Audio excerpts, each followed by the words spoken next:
पे चलते हैं।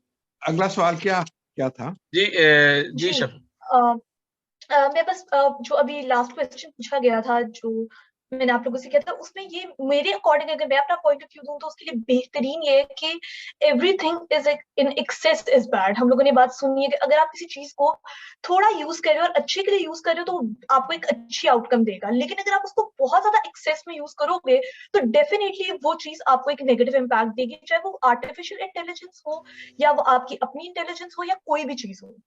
तो अब हम अगले क्वेश्चन की तरफ जाते हैं।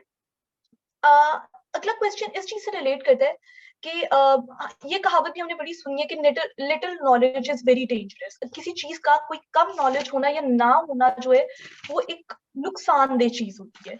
तो आर्टिफिशियल इंटेलिजेंस से ना वाकफियत, जिन लोगों को ना वाकफियत आर्टिफिशियल इंटेलिजेंस से, तो उस चीज का क्या नुकसान है लोगों पे, या क्या ये चीज कितनी इंपॉर्टेंट है लोगों के लिए कि उन्हें पता होना चाहिए आर्टिफिशियल इंटेलिजेंस के बारे में?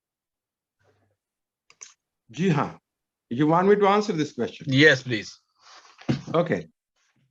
सवाल ये है, शफक ने सवाल ये किया है कि मसनूई जहानत से अगर हम नावाकिफ हैं तो उसके क्या नुकसान हैं।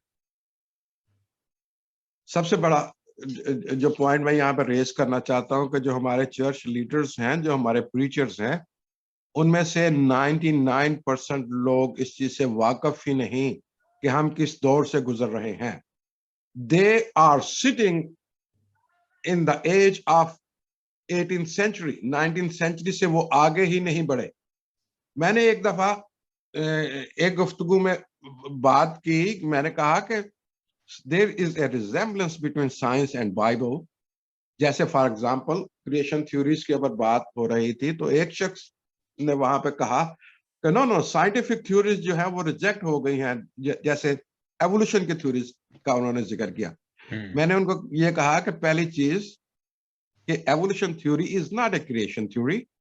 दूसरी चीज ये है कि evolution has already been is already dead.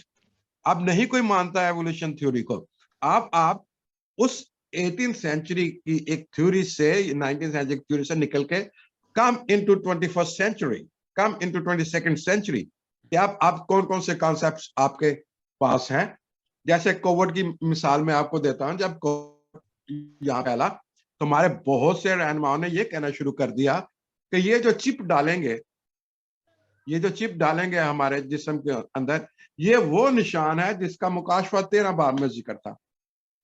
ये शैतान का वो निशान है जहां लिखा था कि कोई इसके बगैर खरीदारी नहीं कर सकता, कोई ये नहीं कर सकता। उन्होंने नेगेटिव प्रोपेगेंडा शुरू कर दिया कि आप कोविड की वैक्सीन ना लगवाएं। जब G5 टेक्नोलॉजी आई, चाइना से G5 टेक्नोलॉजी आई, तो मैंने एक लेक्चर इसके ऊपर सुना और एक आर्टिकल पढ़ा जिसमें यह लिखा हुआ था कि G5 जो है वो आपके माइंड को कंट्रोल करेगा। आज आप भी G5 इस्तेमाल कर रहे हैं, मैं भी G5 इस्तेमाल कर रहा हूं, पाकिस्तान में G5 चल रहा है। कहां पे ये G5 आपके जहन को कंट्रोल कर रहा है। फिर उसके बाद बहुत से जो है वो जो क्रेज़मेटिक मैथ के ऊपर बिलीव करना लोगों ने शुरू कर दिया। जैसे एक साहब थे, उनको मैंने ये कहते सुना कि पोप का जो नंबर है 666 है, और फिर आप ग्रीक जेमेट्रिया से आप जो है किसी का भी नंबर निकाल सकते हैं। No, all these things are misuse, misunderstanding of technology. जब इसके ऊपर आप इसको मिसयूज करेंगे, मिसअंडरस्टैंड करेंगे, इसके ऊपर डिटेल रिसर्च नहीं करेंगे, तो आप ऐसी बातें क्रिएट करोगे और उनके ऊपर बिलीव करना शुरू कर दोगे जिनको हम अर्बन मिथ्स कहते हैं। साइंस की अर्बन मिथ्स बहुत ज्यादा है हमारी सोसाइटी में, और ऐसा मुल्क जिसमें पाकिस्तान जैसे मुल्क में, इंडिया जैसे मुल्क में अर्बन मिथ्स तो सेकंड्स में फैलती हैं। और ये जो साइंटिफिक अर्बन मिथ्स हैं, उन्होंने बच्चों का दिमाग खराब कर दिया, उन्होंने नौजवानों का दिमाग जो है वो खराब कर दिया। अर्बन मिथ्स की वजह है उन हकीकत का नहीं पता। इसलिए जरूरी है कि जब आप आर्टिफिशियल इंटेलिजेंस की बात करो तो आपको पता होना चाहिए कि आप किस गैजेट की बात कर रहे हैं, आप किस चिप की बात कर रहे हैं, आप किस अदद की बात कर रहे हैं। इसलिए जरूरी है कि you should have a strong knowledge, a strong research on artificial intelligence, otherwise आप जो है वो गुम हो जाएंगे, गुमराह हो जाएंगे। सो मच एमर साहब।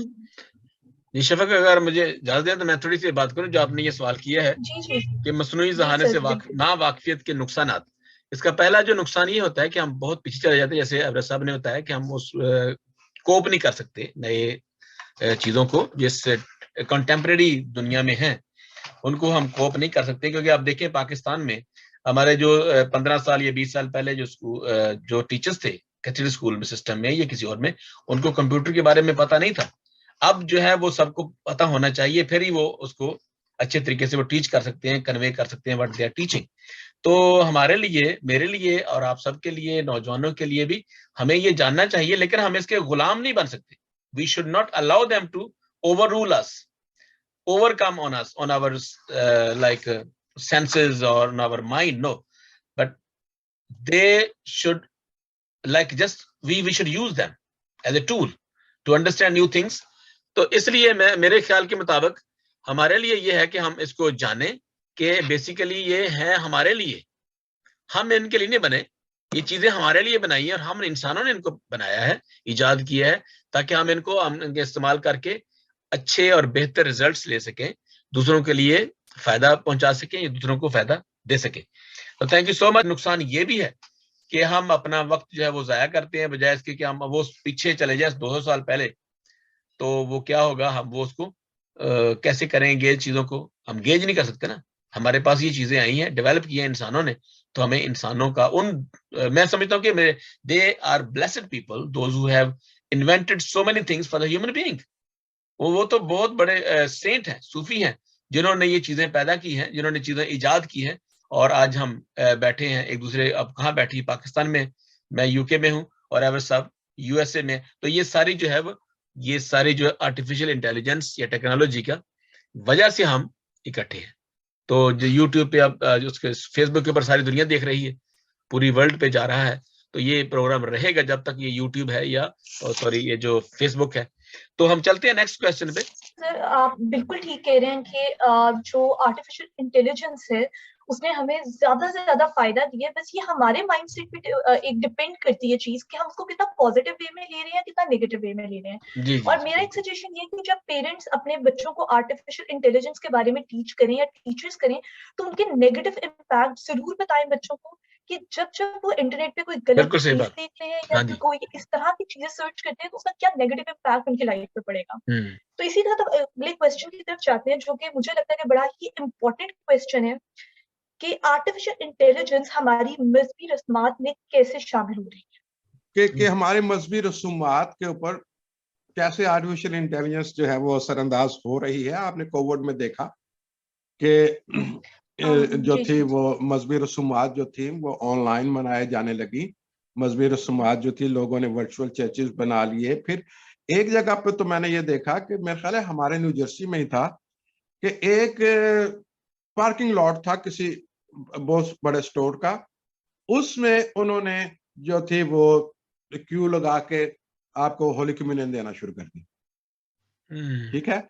और फिर वहां पे लोगों ने मजाक उड़ाना शुरू कर दिया कि क्या यार आप निकाह भी ऐसे हो सकेंगे, क्या आप बैप्टिज्म भी ऐसे हो सकेगी। तो ये चीजें जो है इसका असर पड़ा आर्टिफिशियल इंटेलिजेंस का हमारी मजहबी रसूमात में। फिर आप देखते हैं जैसे हमने पहले जिक्र किया कि अगर रोबोट आपके प्रीस्ट बन जाएं तो फिर वो खुदा के साथ हमारा कौन सा रिश्ता जो क्रिएट करेंगे, will it be A digital relationship with God, और ये स्पिरिचुअल रिलेशनशिप होगा। वहां पे हमारा रिलेशनशिप विद गॉड चेंज हो जाएगा हमारी रसूमात के अंदर। फिर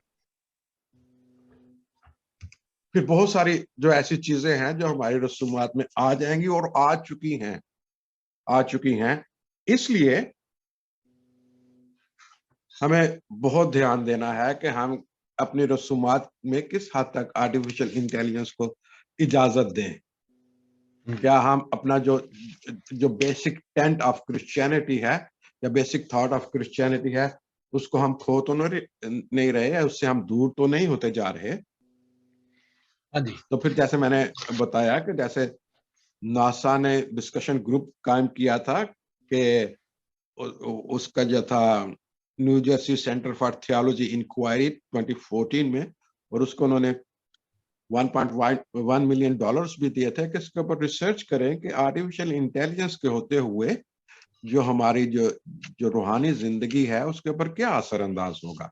असर तो होगा डेफिनेटली। जैसे मैंने कहा कि एक बच्चे को जब कहा गया कि दुआ करो, उसने फोन उठाया, कहा श्री प्रे फॉर अस, तो क्या हम अब श्री को कहेंगे वो हमारे लिए दुआ करे, या हम कंप्यूटर या को अलेक्सा कहेंगे कि कहेंगे, वो हमारे अलेक्सा और सिरी गुनाहों की दोनों माफी है मांगे? जी। अच्छा, मैं इसके एवरेज साहब, ये मैं शफक ऐसी ये जो तशवीश है, ये जो परेशानी है, या जो इनके दोनों का दरमियान जो एफ्लिक्शन होगी या क्या कहते हैं कन्फ्लिक्ट होगा मजहबी रसूमात और एआई के दरमियान, ये रहेगा। क्योंकि हम देखें, अब अगर हम रूहानी हैं तो हम, जैसे मैंने पहले कहा, उसको मैं रिपीट करना इसलिए नहीं चाहता कि वो अच्छा नहीं लगेगा देखने वाले सुनने वालों को भी। और ये प्रोग्राम मैं बताता चलूं कि ये प्रोग्राम जो कलमकार इंटरनेशनल के प्लेटफॉर्म से पेश किया जा रहा है, और अपने आप कमेंट्स दे सकते हैं, और हमें फेसबुक पर भी और हमारे यूट्यूब चैनल में भी हमें आप सब्सक्राइब करें, और हम ऐसे प्रोग्राम लेके आएंगे डेफिनेटली, बहुत से प्रोग्राम जो मालूमाती होंगे, सकाफती प्रोग्राम, अदबी प्रोग्राम, हम मुशायरे भी करवाते हैं, ताकि एक नई जो है इनके अंदर जो है ना अदब को फरोग मिले, लोग लिखें, लिखारियों के लिए और लिखने वालों के लिए उनको हम अप्रिशिएट करते हैं। अच्छा, बात ये मैं कर रहा था कि ये तशवीश रहेगी कि मजहब और इन चीजों की आपस में एक वो टसल, एक लड़ाई या एक झगड़ा रहेगा। क्योंकि हम देखें, अगर हम नमाज पढ़ रहे हैं तो हमारा राब्ता जो रूहानी है खुदा के साथ होगा, तो हम टीवी ऑन नहीं कर सकते, हम उसको, लेकिन हम उससे मालूमात हासिल कर सकते हैं टीवी से। जैसे अभी हमारा प्रोग्राम जो है वो ये जो लाइव जा रहा है, इससे लोग देखेंगे, जरूर इसको सुनेंगे कि क्या हम इनसे फायदा उठा सकते हैं, ये इनके क्या नुकसान हैं। डेफिनेटली बहुत से नुकसान। और ये जो हमारा प्रोग्राम पहला है, हम इसके ऊपर एक और प्रोग्राम लेके आएंगे, सेकंड पार्ट जो है वो होगा कि इसके नुकसान क्या है और इनका अजाला कैसे करना चाहिए, कैसे रोकथाम कर सकते हैं नौजवानों के लिए। बीनों के अंदर जो क्रिएटिविटी है, वो जो खुदा ने हमारे अंदर क्रिएटिविटी डाली है, वो उसका नेक्स्ट क्वेश्चन होगा। वो एवरेज साहब मुस्कुरा रहे हैं थोड़ा सा, क्रिएटिविटी जो है वो हमारे अंदर जो है वो Yeah, खत्म I होती am जाए। very critical about creativity. Artificial intelligence ने आपकी क्रिएटिविटी को किस तरह मसख करके रख दिया। मस्त करके रख दिया, क्योंकि हम देखते नहीं, हमारा टाइम जो है, हमारी टॉर, हम अपनी हमें जी याद है कि हम एक मुहावरा बोलते थे कि मौसीकी रूह की गिजा है। हाँ जी, वो कौन सी मौसीकी थी जो रूह की गिजा थी? जिसको बैठ के कंपोजर कंपोज करते थे, तबला बजाते थे, हारमोनियम के ऊपर थे, कोई सितार के ऊपर था, कोई था। वो म्यूजिक जो था, जो कि एक ग्रुप बैठ के तश्कील दे रहा था, वो रूह की गिजा थी। देखिए आज आप जी जी जी, आप बात कर लें पहले, फिर मैं। हाँ जी, आज आप कंप्यूटर के ऊपर बैठे, वहां पे कोई भी म्यूजिक जो है आप कंपोज कर सकते हैं। तबला बज रहा है उसमें, एवरीथिंग जो है, हारमोनियम आपका कंप्यूटर के अंदर है, आपके जो वॉइस कंप्यूटर के अंदर, इंप्रेशंस एक्सप्रेशंस कंप्यूटर के अंदर है। तो आज आपको जरूरत नहीं है कि आप हायर करें तबला नवाज, हायर करें कंपोज करने वाला, हायर करें शेर लिखने वाला शायर। तो क्या ये मौसीकी जो आपको कंप्यूटर दे रहा है, जो मशीन दे रहा है, क्या ये रूह की ग़िज़ा होगी? आई हैव अ क्वेश्चन, मुझे मेरे पास इसका जवाब मैं नहीं है। आपको इनके इसके जवाब देता हूं। पहली तो बात ये है कि मैं इससे इतना आपकी बात से या इस मैक्सिम से या इस बात से इत्तेफाक नहीं करता। इसलिए इत्तेफाक नहीं करता क्योंकि ये रूह की ग़िज़ा नहीं है। ये मौसीकी जो है, वो अल्फाज जो होते हैं वो रूह की ग़िज़ा होते हैं। वो वर्ड्स जो हैं, वो वर्ड्स जो खुदा के कलाम से निकलते हैं, वो रूह की ग़िज़ा है। ये जो यू आर राइट। मौसीकी है, मौसीकी आपको दो तरह लगे, जैसे अभी अभी शफक ने कहा कि हम चीजों को कैसे इस्तेमाल करते हैं। छुरी से किसी का पेट भी काट सकते हैं, किसी का गला भी काट सकते हैं। छुरी से हम खरबूजा काट के या तरबूज काट के खाते हैं। और ये चीजें जो है, प्याज काटते हैं, वो पकाते हैं। शफक भी आप पकाती होगी कभी कभी खाना, कि नहीं पकाती? अंडा बना लेती है शायद सिर्फ। जी जी, बना अच्छा, लेती हूँ। नहीं, पढ़ने वाले बच्चे सिर्फ यही काम कर सकते। चलो ये भी ठीक है। मसलन ये बात ये है कि हम जो चीज को उसको कैसे लेते हैं, चीज कैसे वो चीज को। तो ये जैसे हम बात कर रहे थे कि ये जो रूह की ग़िज़ा जो है, हमारे नजदीक, मेरे नजदीक रूह की ग़िज़ा जो है वो खुदा का कलाम है। जी जी जी पैब्लो पिकासो, जी लिंडार्ड डिविंस्की, इन्होंने बहुत मशहूर पेंटिंग्स बनाई। जी और लास्ट सपर की जब लियोनार्डो ने पेंटिंग बनाए तो उसको इसके ऊपर कम से कम 2 या 3 साल लगे इस पेंटिंग को बनाने के लिए।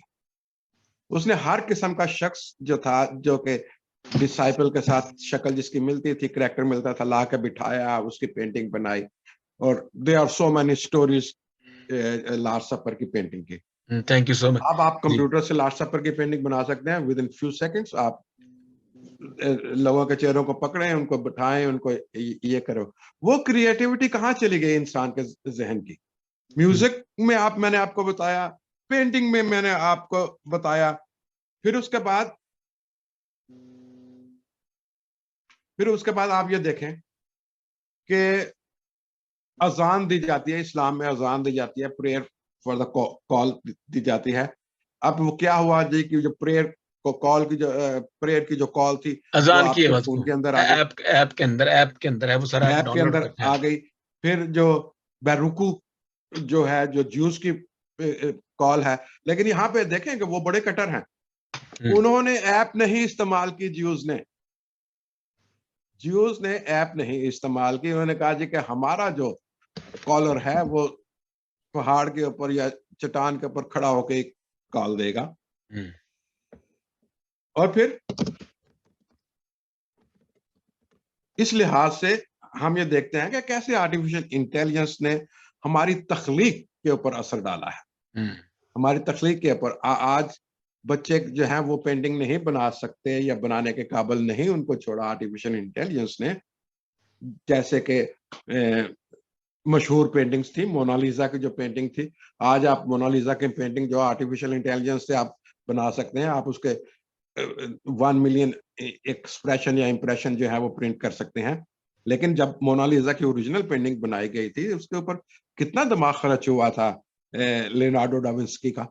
किसने सोचा? लेकिन ये सवाल जो है ना आपके दिमाग खर्च करने वाले, ये बात जो है वो नेक्स्ट क्वेश्चन तो हो सकता है, लेकिन नेक्स्ट प्रोग्राम हो सकता है कि हम जो है वो इंसानी जो जहन है, दिमाग जो है वो कितना इस्तेमाल करते हैं, कितना मट्टी के अंदर चला जाता है, ये भी एक नेक्स्ट क्वेश्चन है, वो तो बाद में देखेंगे जी। हम चलते हैं नेक्स्ट जो है वो जी शफक, नेक्स्ट आप आखिरी जो सवाल है। जी, तो आखिरी सवाल ये है कि जब हम आर्टिफिशियल इंटेलिजेंस की बात करते हैं तो मेरे ख्याल में जितने भी लोग देख रहे होंगे तो उनके दिमाग में ये सवाल जरूर आएगा कि मुस्तकबिल में, फ्यूचर में आर्टिफिशियल इंटेलिजेंस का क्या एक मतलब कह सकते हैं कि क्या नुकसानात हो सकते हैं आर्टिफिशियल इंटेलिजेंस के हम पे, या क्या फायदे हो सकते हैं। ये दोनों चीजें जरा आप बता दीजिएगा हमें ब्रीफली कि क्या क्या पॉसिबल वेज दोनों के हो सकते हैं, नुकसानात के भी और फायदे के। You want me to answer this question? Yeah, please, yes, yeah. 2 किस्म के डेंजर हैं आर्टिफिशियल इंटेलिजेंस में। एक है हमारी जनरल लाइफ में डेंजर है, और एक है मजहबी लाइफ में डेंजर है। ठीक है? स्टीफन हॉकिंग ने ये कहा कि success of AI is the biggest, but there is a danger that it will go out of control and could destroy the whole world. Artificial intelligence सारी दुनिया को तबाह कर सकती है।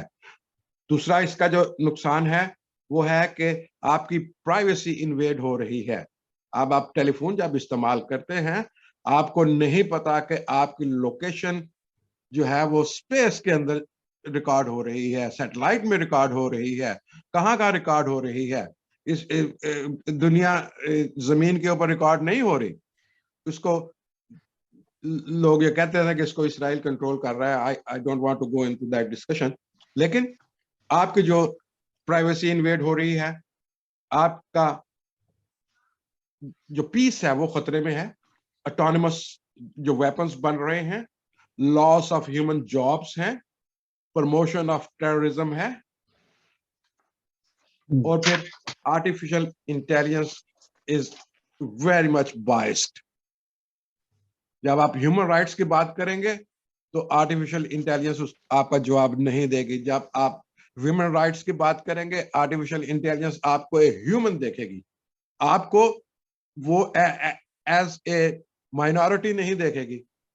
आर्टिफिशियल इंटेलिजेंस आपको पुअर एंड अनजस्ट ग्रुप नहीं देखेगा, वो इक्वली ट्रीट करेगा आर्टिफिशियल इंटेलिजेंस को। इसीलिए आर्टिफिशियल इंटेलिजेंस इज बाइस्ड। और फिर शायद बहुत कम लोगों को पता है कि आर्टिफिशियल इंटेलिजेंस आज वेदर कंट्रोल कर सकता है, अर्थक्वेक्स कंट्रोल कर सकता है, और ये टेक्नोलॉजी मौजूद है. This is, I think, very few people know about that. फिर उसके बाद रिलीजियस मजहब में इसके क्या खतरात हैं. जैसे मैंने पहले कहा था कि God will replace by Google.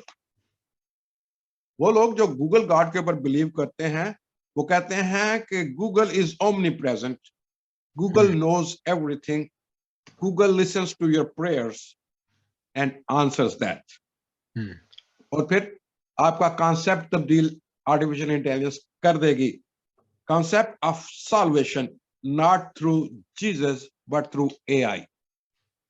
इंसान एआई से पूछेगा कि मुझे बता कि मैंने अगली जिंदगी में हेवन में किस तरीके से जाना है, मैंने गुनाह किए हैं. पहले से आर्टिफिशियल इंटेलिजेंस आपके गुनाहों को पॉइंट आउट नहीं कर सकती कि वो तो आपके हर एक्शन का रिएक्शन देगी, चाहे वो ठीक है चाहे वो गलत है.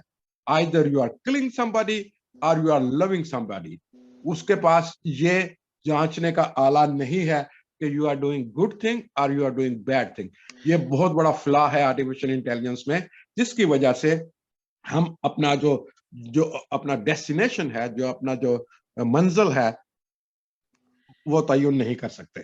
जी जी बिल्कुल सही बात जी बिल्कुल. और फिर एक बड़ा इंटरेस्टिंग आर्टिकल मैंने पढ़ा था, सेटलमेंट ऑन द मार्स, कि जब इंसान दूसरे सियारों के ऊपर बसना शुरू हो जाएगा या बस जाएगा तो बहुत से लोग उसको ये कहना शुरू कर देंगे कि ये वो रैप्चर है कि कलीसिया उठा ली गई है. ये वो रैप्चर है जिसका जिक्र बाइबल में है. ये बड़ा डेंजर है कि दे विल प्लैनेट्स के ऊपर रीसेटलमेंट को, कॉलोनाइजेशन को, वो रैप्चर से तशबीह देना शुरू कर देंगे. और फिर आपको मोसेस लॉ की जगह पे आर्टिफिशियल इंटेलिजेंस कोड जो है वो बनना शुरू हो जाएंगे, बन जाएंगे. और फिर सबसे बड़ा डेंजर जो है, दुनिया दो हिस्सों में तकसीम हो जाएगी. पहला एक रिलीजियस वर्ल्ड होगा और दूसरा आर्टिफिशियल इंटेलिजेंस वर्ल्ड होगा. और यही बाइबल के पेशन गोई भी है कि दुनिया दो हिस्सों में तकसीम हो जाएगी, good and bad. New world order आ जाएगा, एक किस्म का नई न्यू वर्ल्ड ऑर्डर आएगी. या और फिर जैसे मैंने पहले कहा था कि जब आपके रोबोट हर जगह पे कायम हो जाएंगे, काम करना शुरू कर देंगे, कोई एजेंसी आएगी, कोई भी एजेंसी आएगी, वो कहेगी यार रोबोट का भी राइट होना चाहिए. ये क्वेश्चन उठा था जब सऊदी अरेबिया में उन्होंने, क्या था उस रोबोट का नाम, कि सोफिया. क्या सोफिया बुर्का पहनेगी? क्या सोफिया को ड्राइविंग की इजाजत होगी? क्या सोफिया को मस्जिद में जाने की इजाजत होगी? ये क्वेश्चंस उठेंगे. आपको फिर लोग कहेंगे कि अब रोबोट जो है उसको as a human being consider किया जाए. ये है जो रूहानी चीजें जो है जो मुस्तकबिल में हमारे सामने आ सकती हैं, और हमें इस चीज का जो है वो इस चीज के लिए तैयार रहना चाहिए. बहुत सारी चीजें ऐसी हैं जो आज हमें ऐसे लगता है कि जैसे मिथ्स हैं. चांद पे जाना किसी जमाने में मिथ था, लेकिन इंसान चांद पे चला गया. मार्स के ऊपर जाना मिथ लगता था, लेकिन आज मार्स के ऊपर चला गया.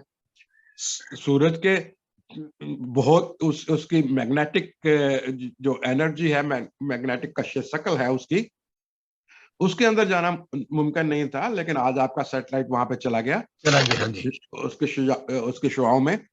तो फिर जब हम स्पेस को एक्सप्लोर करेंगे तो हम वहां पे लाइफ तलाश करने की कोशिश करेंगे. जब हम वहां पे लाइफ तलाश करने की कोशिश करेंगे और कर रहे हैं, that is against your religious beliefs. क्योंकि थैंक यू सो मच जी अमर साहब, बहुत शुक्रिया. क्योंकि हमारे पास टाइम थोड़ा सा कम है आज.